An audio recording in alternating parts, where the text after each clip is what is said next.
Man, speaking of docs, y'all tapped into the Roman Reigns one. Yep. Oh shit. Yeah, man. I seen the Roman doc. I've I don't want people to call me a hater, but I have mixed reviews about this. I was like, are niggas gonna lead me into it? All right. So here's my mixed review.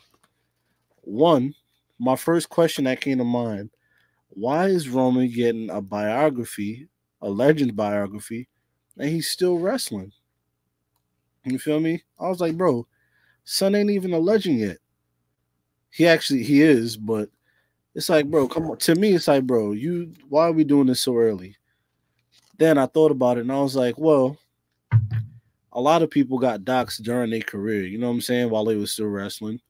So it's cool. And two, Roman Reigns' career, probably at the end of it, the man is probably gonna have like a last dance type documentary, like a 8-10 part type joint, you know what I'm saying, for him. So when it's all said and done for him, I already know they got cameras following him around all the time, interviewing. And oh, that's another thing I want to say. WWE, they do a good job of interviewing people and holding on to footage until like it's like the perfect time. Like I feel like they just do it and they're like, all right, we're gonna hold on to this until one day we just need it to be used or some shit.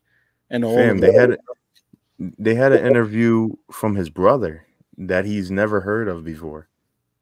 Facts. It was like he was sitting there blown away that they even had that. hell yeah, niggas like, what the fuck? Is this AI, nigga? What the fuck is this? But yeah, nah, the documentary, man, I was like, man, why are they doing this? And then as I started to watch it more, Paul Heyman said something in the beginning that I found interesting. He was like, I'm a be biased, like just know I'm a be biased, but he was like, but just because I'm biased doesn't mean that it's not true. Don't mean that it's not facts. And I was like, all right, okay, you got me.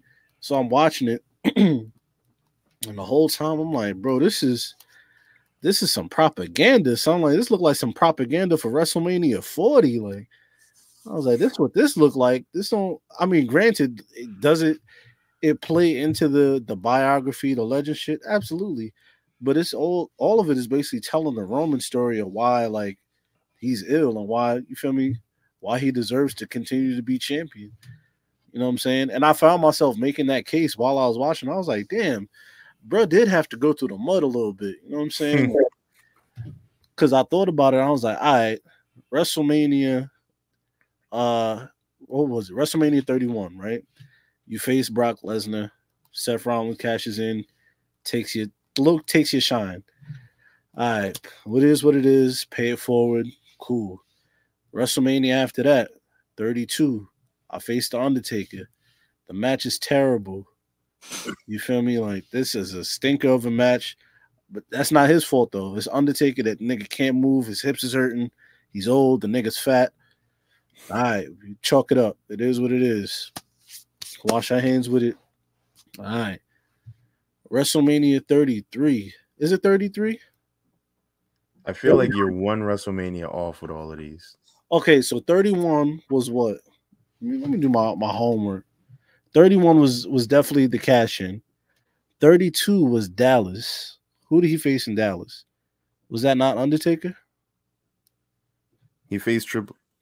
Oh yeah, Triple H. He faced Triple H. Then they could face Triple H afterwards at in Dallas. That shit was ass too. Ass. I don't even remember that match, and I know for a fact I watched that match.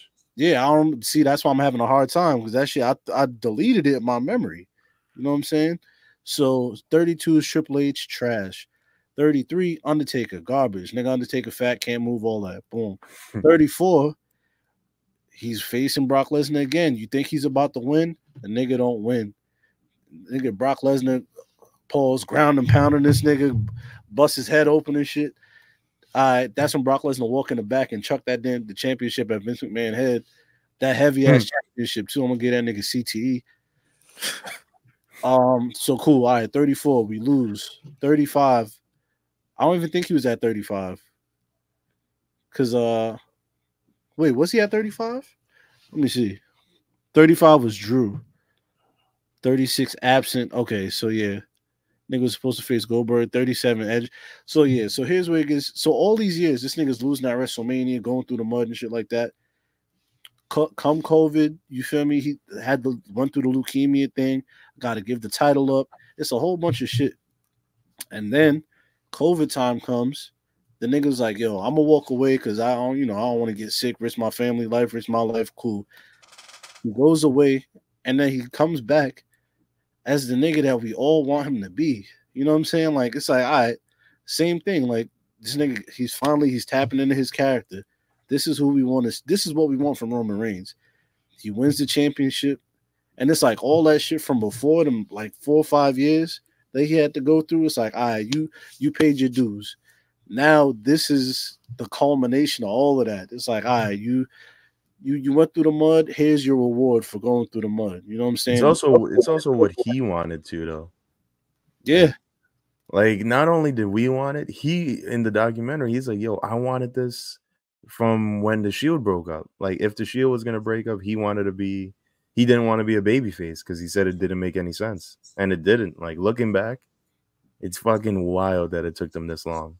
Yeah. But the thing is, he had to go through that mud though.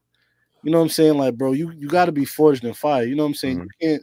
You can't just be that guy. But for that long, for it to have taken that long, it took the Shield broke up 2014. Yeah. So 6 years. 6 years, 6 long years of it not working, it not clicking for nobody, not even him. Mm-hmm. And they go, okay, this pandemic hit, the world fucking stopped. Let's try this out now. Perfect. This nigga finally beat Brock, and then that's when the cancer came back. It's like, damn, just when you think you about to be on the road to something, it's just like, damn, just like that. Another road.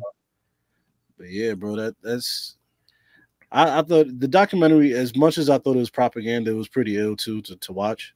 I'm like, man, this nigga Roman, man, you do deserve this shit, bro. I ain't even gonna lie. You deserve all this shit. Pulled up on the Usos, took their toys, flipped them off. Word. Nigga said Jay told his parents. I was like, boy, look, you a snitch. He ran to the parents. The fact that he remembers that story too, though, because Roman was like, I remember one of them, and then like, they panned the camera over. He was like, we ain't used to do that in my crib. I want to go tell somebody. Well, you snitch ass nigga. Tattletale ass nigga. I ain't gonna hold you, man. I feel like you, Eve, man. It wasn't all of that for me. I feel like it was a big lead up to WrestleMania. Type of shit. No, I don't mean to cut you off, but that's the thing. Though, I don't think it was meant to be all that. This is just a little. You feel me? A little appetizer, because the real Roman Reigns documentary is coming when he retires. Like when it's all said and done, he's going, like I said, he's going to have that Undertaker last ride type doc. Yeah, you know I mean, like from this, I like what we got. I got like a little bit from this though, like or like from the lows in his career. Like, you notice Paul Heyman was right there for all of his lows. And like looking at that, like when he lost the match at WrestleMania when Seth cashed in, who was right there talking to him? Paul Heyman, right there. I was just after the match. I was there from the beginning. Yeah, like that was dope to see. And then after he announced his leukemia is back, he go in Gorilla. He hugged Triple H, who's right there. Paul Heyman talking to him, saying like, "You're not alone." Like, and like just seeing that relationship to where it is on screen now, and this being the best version we've seen from Roman, it's nice to get those moments, and you see that, like, okay, it's really like, even though Paul Heyman was like with his father, like he knows the family and all of that, but like still you get to see that from these documentaries, and that's always dope to see. Yeah, shit. It even plays into the fact that Roman is going to induct Paul into the Hall of Fame this week. Exactly. And like that definitely is cool to see, and it brings everything together and ties everything together really, really nice. So I love seeing that, honestly. Yeah.